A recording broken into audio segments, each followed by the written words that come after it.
Fantasy Baseball on deck, everybody. This is Austin. This is my 10th time trying to record this video. I'm extremely frustrated. So if I go through anything without a whole lot of enthusiasm, it's because I had enthusiasm the first 4 times making the video. But this one's going to be it. Or else I'm going to try an 11th time and maybe fail at that one too. Anywho, I want to first focus on how I'm doing. This is something I think that is important as we move through the season, that I go over my bona fides, my bona fides, to make sure that I am giving you guys good information, but also information that I'm putting into practice myself, to make sure that we are all succeeding together. It's silly for me to give you advice and then not put it into practice myself, because that's not honorable and that just doesn't make a whole lot of sense. You guys do this this thing called fantasy baseball that we both love. It takes up a lot of free time. It takes up time in general. Therefore, your time should be spent, possibly best to most efficiently. So anyways, I want to sort of focus on this this goofy league. Everything you can kind of think of points wise is multiplied by 2.5. That's why we already have 5,000 points scored across the season so far. But I'm leading in points for. If you look at this this column right here, I am ahead of the second highest point scorer by almost 400 points. Yesterday it was 400 points before he had a bunch of pitchers go. Neither here nor there. But we're succeeding at a very high rate in comparison to the competition. And if you're scoring more points than everybody else, you might lose a goofy game or two, but overall you're going to be okay. Similarly, like this guy who's in third points overall in scoring. He's third overall in scoring, but he's 8th overall just because when he's won his games, it's been by a wide margin, and the couple losses that he's had has been by very, very tight windows. So why do I kind of focus on this every week? Again, it's really important. It's important. Keeps me accountable.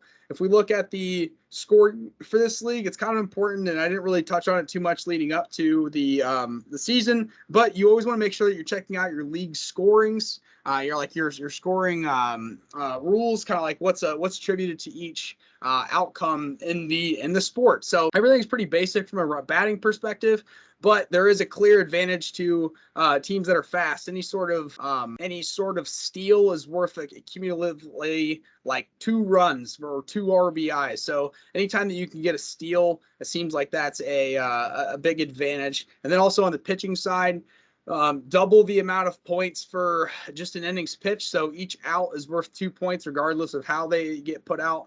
But if it's a strikeout, it's 3 points. So say if there's a put out by strikeout, it's plus 5 to your pitcher. So negative points per for a starting pitcher just doesn't really happen in this league. Everyone has a positive. You can have the worst day in the world and still end up with like 14 points or so. So anywho, that's kind of a little bit of the background on kind of what I have going on in this league. And again, we're succeeding at a high rate, being high points for. And then kind of like what I said before, I wanted to focus on being a fast team and getting some stolen bases while we're at it. So if I go to runs, I'm 3rd overall in runs, just a couple behind these 2 fellers over here. And then if I go to stolen bases, when I first made this video, I was 2nd, and then we didn't steal any bases yesterday. But regardless, you kind of get the point. If I go over to pitching, this is kind of, we really stand out, 355 strikeouts compared to the next place person who's only at 307. And I've got a ton of innings pitching compared to everybody else. I'm really making sure that I get guys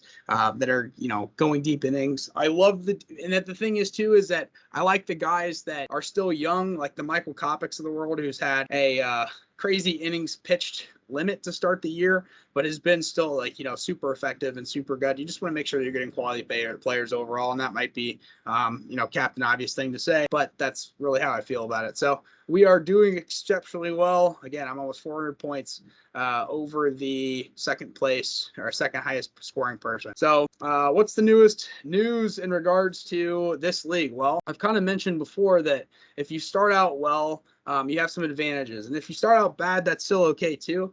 But just because I started off really strong, this kind of puts me into a good position to where I don't have to really make many changes on my team, unless it's something that makes complete sense to me, like, it's a surefire, my team gets better from this trade. So someone actually, according to, because this league has limitations, you can only have 10 starting pitchers pitch per week, and we don't want any batters in our bench slots.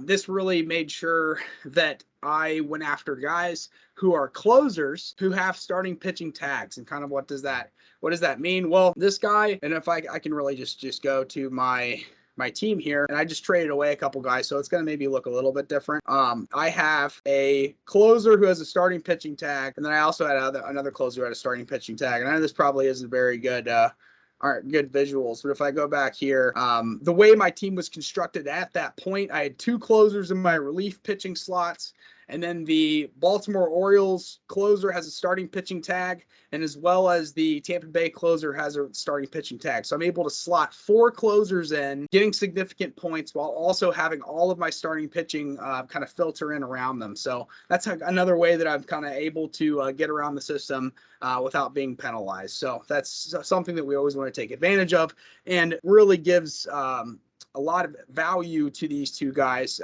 For our league, they're extremely valuable. For others, like, that doesn't have any specific pitching slot restrictions, maybe not as much. But if I go back to this trade, this guy, specifically this past week, he has all pitchers as his bench as well. And he met the starting, because we're only allowed to have 10 starting pitchers max.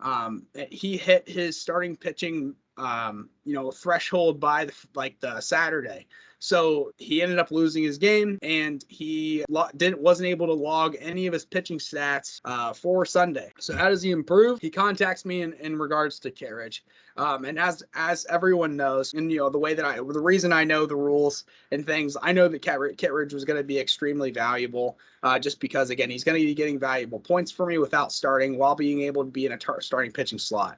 So knowing that he was going to have to give up a lot for Kittredge to get around his issue, I was able to squeeze out of him a top 10 starting pitcher and a guy that scored 37% of his points, his whole entire points for the entire season in the last 7 days. So, like, Ketel Marte has been bad this year to start the year.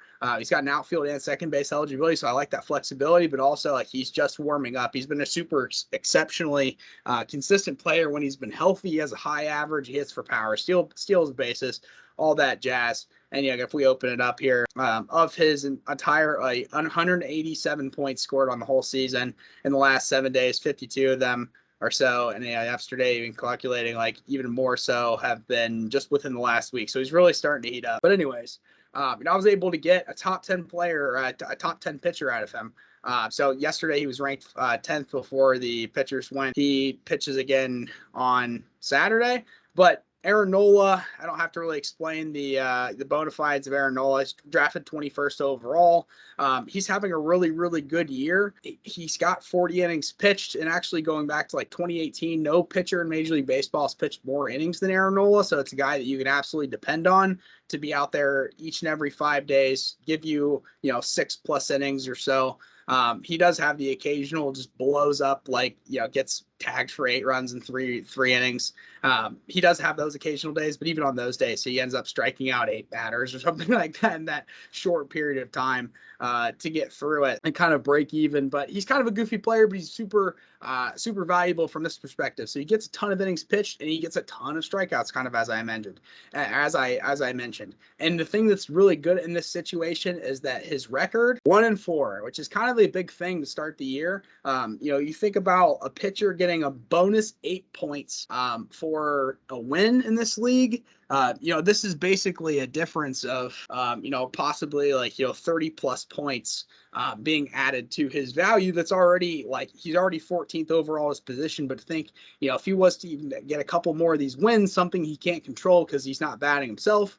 It's all based on his run support behind him, something that he cannot control. He's got a 3.83 ERA, 7 more strikeouts per than innings pitched, and he's the number 14th overall pitcher in baseball. So again, something I was really able to, transition and squeeze out of a guy who is, currently 1-3, as I am 4-0. So I'm able to play these kind of volume for quality back games. And again, if you guys have noticed a trend at all, players that I get back in trades, it's always a volume for quality back. There are always players in the player pool, free agency, prospects getting called up that are just as valuable as your last guy in your roster, sort of thing. So you always want to make sure that you are trading away more and receiving less, but receiving quality back. So I gave away 4 players, but I got back 2 players that I think extremely highly of, and my roster got more flexible given that I had a second base and outfield eligibility, which kind of took care of both of those guys together. I think the Trevor Story himself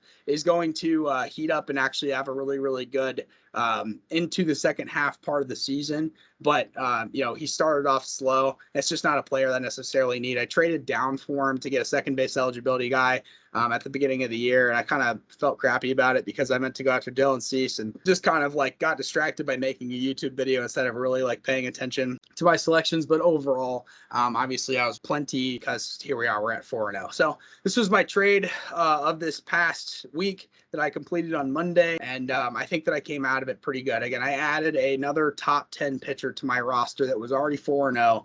I added Ketel Marte, who I think is absolutely a top 5 player for second base eligibility, but gives me some outfield flexibility. And if I go to my team here, I traded away 4 players and I replaced them with what? Well, there's the prospect for the St. Louis Cardinals who just came up, who's absolutely tearing apart baseballs, and we'll show the averages. So he's scoring 10.9 points per game, and really that's just about as good as a Jazz Chisholm. And I know it's a very short sample size, but he's already hitting the 5 spot for the Cardinals and is supposed to produce. So did I lose anything here getting rid of Steven Kwan for Yepes? I don't think so. And I'll added Ketel Marte, added flexibility so that my roster is even a little more fluid than it was before. Then also with Yan Yepes, he hasn't started any games at first base. He has his first base tag and eligibility, but as we see here, he's played 2 games as the left fielder and 4 games as the DH, and even 1 as at right field. So he should be getting an outfield eligibility here soon, which makes him even more flexible. And then going down to here, I lost Kittredge, who is kind of the not guaranteed closer, but the best arm in the Rays bullpen. So he might get thrown in the 7th inning, he might get thrown in the 8th, the 9th, and just kind of he gets thrown into their highest leverage situation. So I gave away a guy that's on a good team that's going to get some saves, but I got back a guy that's similar in Yohan Duran, who is supposed to be maybe the closer up and coming for the Minnesota Twins. He's 23 years old. He's got a ton of talent and he's had a good year. He's gotten a couple save opportunities here recently, but I was able to slot in essentially the same thing. And then I added, Jose Quintana, who's having a hot start for the year. Hopefully I can trade him away, coming up to someone who's kind of a similar situation where they have all pitchers and they're kind of forced to have 4 primary relief pitchers. Maybe I can trade him away and he plays again on Sunday against the Reds, who are not doing well. So, looking ahead, we're doing A-okay sort of thing. So we'll go off to my next league and kind of look again at the standings. This is an ESPN standard league, so really everything that applies to your league applies to this one. The only difference is that if a batter strikes out, it's minus 0.5 points instead of minus 1 point, which is kind of a fairly big difference if you look at the guys that strike out a decent amount but have a lot of power and have a lot of extra base hits. That's something to keep in mind because again, people are less of a cancer to your team if they're losing a half a point per strikeout compared to a whole point. That kind of narrows the difference, narrows the margins down between a high strikeout player like Matt Chapman at third base compared to a low strikeout third baseman, say like a Rafael Devers. These players are going to be closer in margins just because there's not as much of a penalty for it. Instead, we're just looking at what is their offensive output, not their their negative at bats. So even looking at that, I'm just going for overall quality. What are the best overall hitters, batters, in the league and kind of like, build our squad from there. So as I go over here, points for, I'm first place. I'm undefeated as well in this league.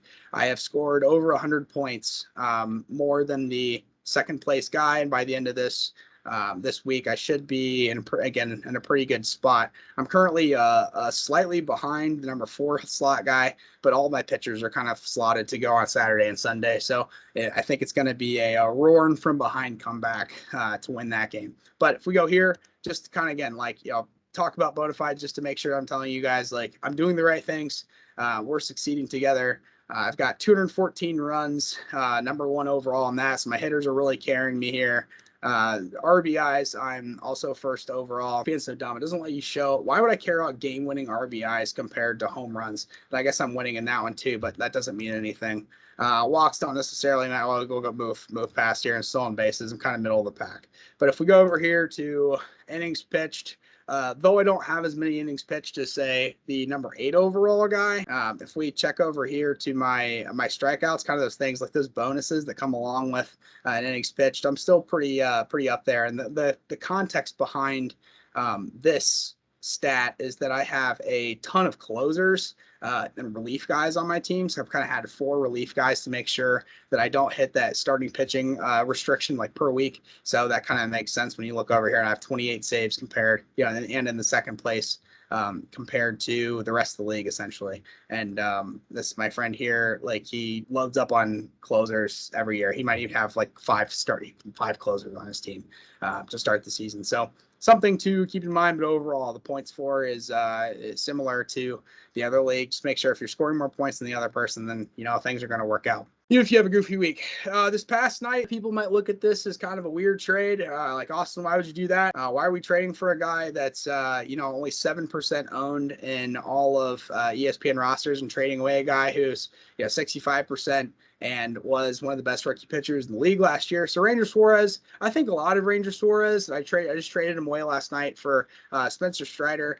Ranger Suarez, pretty dependable. He's going to have a good ERA. This past year, his ERA was crazy low. It was in the 1s because most of his appearances, as you can see, were relief pitcher prominent. Most of his appearances in baseball this past season was out of the bullpen compared to starting. He's still finding his way as a starting pitcher. He's super young. He's 26, 25 years old.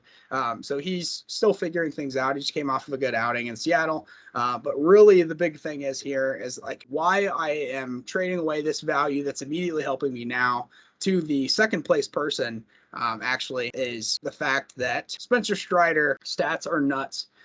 Even this one outing that he had where he took 3 earned runs and in no innings pitched, he has absolutely absolutely blown up. So his potential is ceiling high. His absolute ceiling is higher than anybody else on my just about anybody else on my roster from a stat standpoint. And this is a guy that per innings pitched stats per 9 is similar to a Tyler Glass now. He just last time that he was out, he just stretched his pitch count to 70, which is the highest that it's been all season. And he's been pitching every 5 to 6 days, piggybacking off of kind of one of their spot starters. So he hasn't had any games started logged, but he's coming in usually in the second or third inning and kind of taking it the rest of the way. But if we look at his stats, 16 innings pitched at a 24 strikeouts per those 16 innings pitched. K per 9 is really, really good at a 2.16 ERA. So even though he's got 16 innings pitched compared to 29 whole innings pitched, he's got more strikeouts than Ranger Suarez. His ERA is a lot better, and they're only separated by 9 points. And Ranger here is benefiting from 3 wins, which are 15 points just alone by himself that he can't control when he gets wins. It's just all about run support. He has nothing to do with that. Whereas Spencer has no wins and a loss, and he's still only separated by 9 points. So I think that, again, Spencer Strider has absolutely the opportunity to get Rookie of the Year. There's a lot of other websites that think the same of him. So I'm trying to get on this bandwagon early, just because, I think that he has an absolutely high ceiling. And with the way the Braves have started the year, they're going to have to absolutely play their best talent. They can't exactly play the slow game because, they are in a division with other teams that are, starting off the year really hot and successful. So I think that eventually they're going to have to slot Spencer Strider in that fifth hole. And I think that, again, he has Rookie of the Year potential. And that was the trade I just made last night.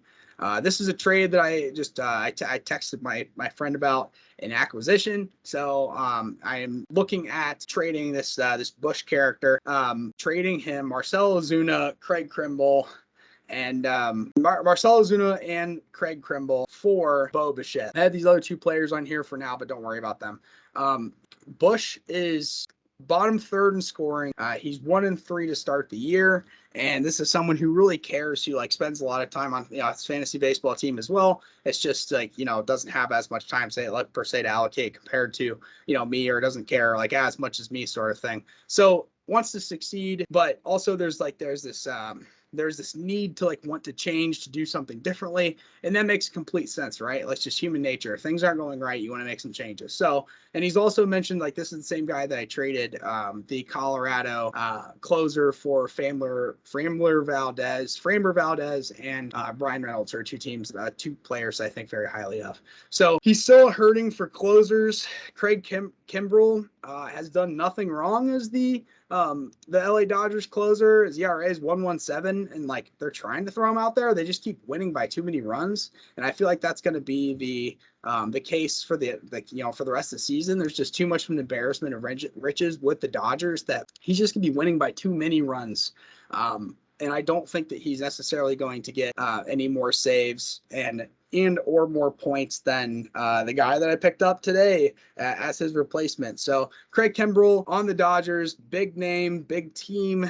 I think that I'd be able to send him off, and Ozuna for Bo Bichette. Bo Bichette being a top 20 player who's underperforming kind of to start the year. They've had some injuries on that team, but overall the Toronto Blue Jays I think are just about the best for offense in baseball. So if I'm able to send off Marcell Ozuna and Craig Kimbrel for Bo Bichette, I think that my team greatly improves. And what do I plan to do immediately after that is just replace Ozuna with Randy Rosarina, which I think are very, very similar players. And you can even see in the stats here that Randy doesn't have near the offensive production around him that Atlanta does.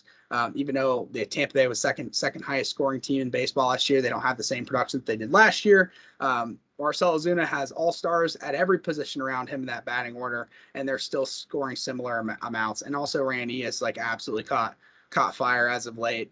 Well, he did until he went 0 for 3 over the last 2 games. So that kind of skews the stats. But I think these are very similar players. I don't think that anybody on my team would be as good as Bo Bichette involved with this trade. So the other day, I even let's talk about Plesac and Barlow before I'm all scatterbrained and all over the place. I added Barlow to my team because there's no reason why he shouldn't be rostered in every league. For whatever reason, Kansas City, they're just not scoring any runs. And when they do score runs, they win games. They're just winning by more than 3 runs. Last night they were playing Texas and they were going to the 9th inning, up 3-0, and then all of a sudden they scored 5 runs and it was 8-0, and then all of a sudden he got pulled out. But he got thrown in the 8th inning.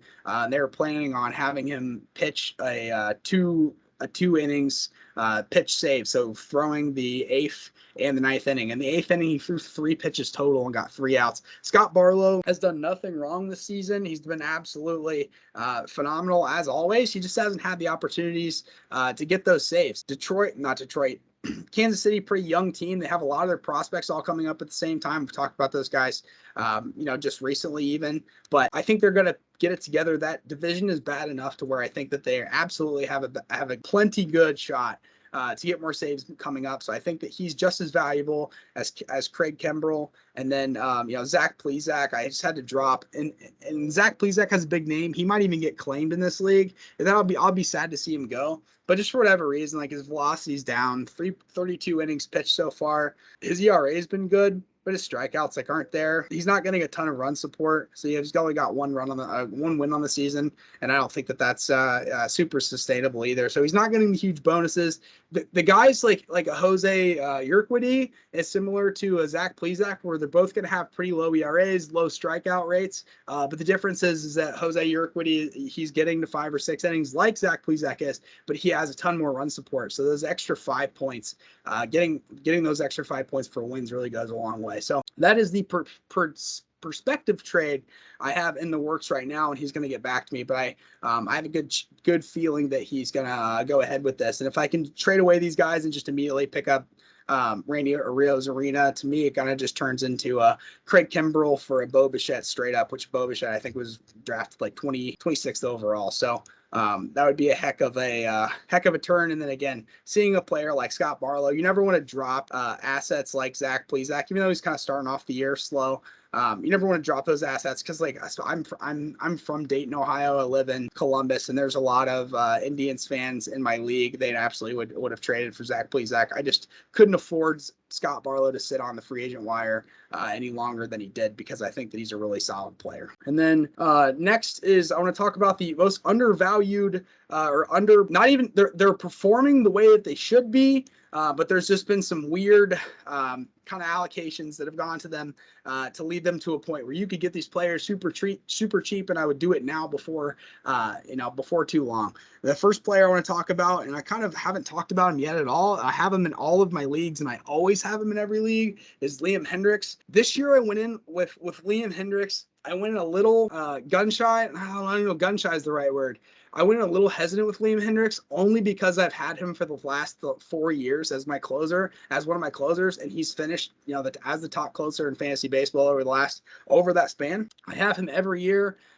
He never ever proves me wrong. It's just one of those things where now he's 33, 34 years old, and that's just kind of what happens to players regardless of their age. Less to pitchers, more to position players. But the fact that he's started out the year, he's already got 9 saves on the season. His ERA is ballooned way higher than it ever should. He's been a confusing guy to start the year. Starting out the season in Chicago and then blowing a couple games to start the season for sure sucked. But I think that this guy, as things are warming up from here on out, he should be absolutely golden. I think that you should be able to get him from another team for not a whole lot of value given up.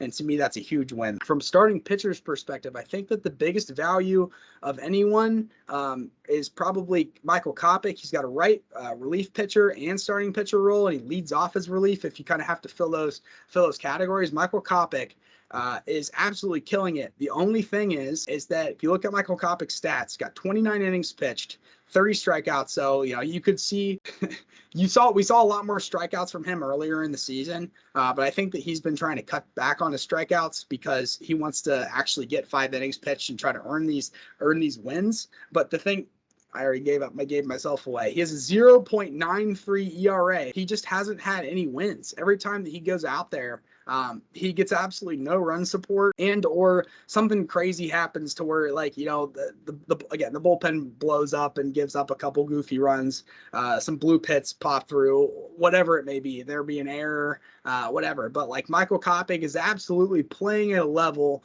that will win you a fantasy championship. He just hasn't had those bonus points to really set him above and beyond. And also, like, he was a player that was drafted fairly lower in the draft, so him being at the 120th overall rate, he has just as good stuff as like a Dylan Cease, and even almost towards an Aaron Nola sort of thing. It's just he has an innings pitch limit, so that's going to reduce as the warmer and warmer we get through these months. He's going to have less of an innings pitch limit.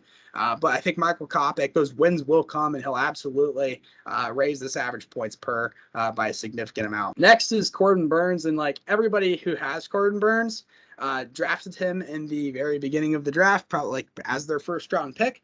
And it would take a lot to get Corbin Burnes away from a team. But the reason I bring up Corbin Burnes is that he is on, I guarantee, if every roster that has Corbin Burnes is currently losing, like they're at a 1-3 record, they're an 0-4 record, at best a 2-4.